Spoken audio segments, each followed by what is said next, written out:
Gram panchayat राज झौरी क्षेत्र संख्या 300 कर्मठ सुयोग्य संघर्षशील ईमानदार समाजसेवी एवं लोकप्रिय महिला उम्मीदवार विमला देवी पति रंजित ठाकुर चुनाव चिन्ह कुदाल छाप यानी कोदार छाप जे ईवीएम मशीन पर क्रम संख्या 8 नंबर पर रहत तो 8 नंबर वाला बटन दबाब आ ई बेर विमला देवी के फेरो से जिताब तो भूलब ने।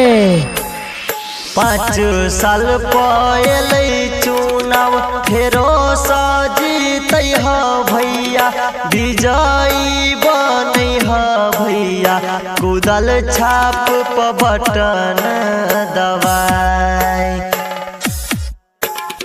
विमला देवी के दी ह जिताए।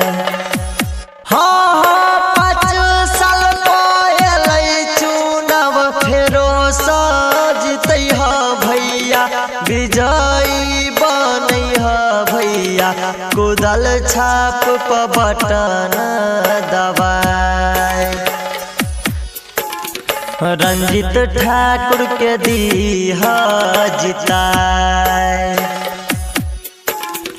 फेरो से विजयी बनाए। ग्राम पंचायत राज झौरी क्षेत्र संख्या 300 कर्मठ सुयोग्य संघर्षशील ईमानदार समाजसेवी एवं लोकप्रिय महिला उम्मीदवार विमला देवी पति रंजित ठाकुर चुनाव चिन्ह कुदाल छाप जे ईवीएम मशीन पर क्रम संख्या 8 नंबर पर रहत तो 8 नंबर वाला बटन दबाब आ ई बेर विमला देवी के जिताब। गरीबक नेता छियै विमला देवी भैया रंजित ठाकुर हो दिह सब हुनका जिताए ओई बेर फेरो से जिताए सब मिल समिति बनाए।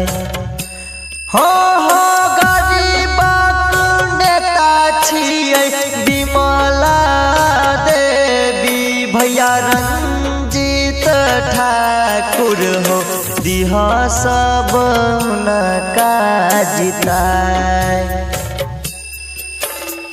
कोदल छाप पर बटन दबाए दिह पंचायत समिति बनाए।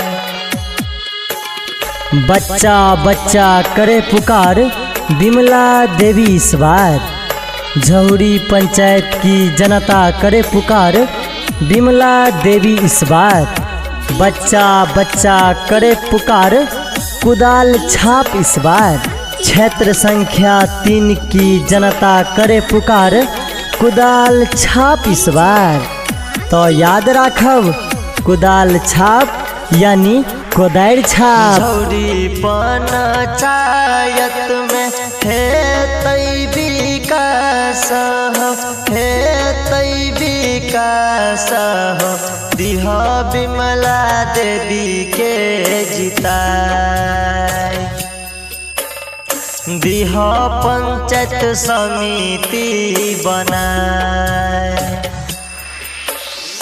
कोदाल छाप पर बटन दबाए। क्षेत्र संख्या 3 में हेतै विकास हेतै विकास रंजित ठाकुर के दी ह जिताए दिह पंचायत समिति बनाए सब मिल विजयी बनाए। प्रचार निर्माण केंद्र सजनी फिल्म्स मोबाइल नंबर 9162964056।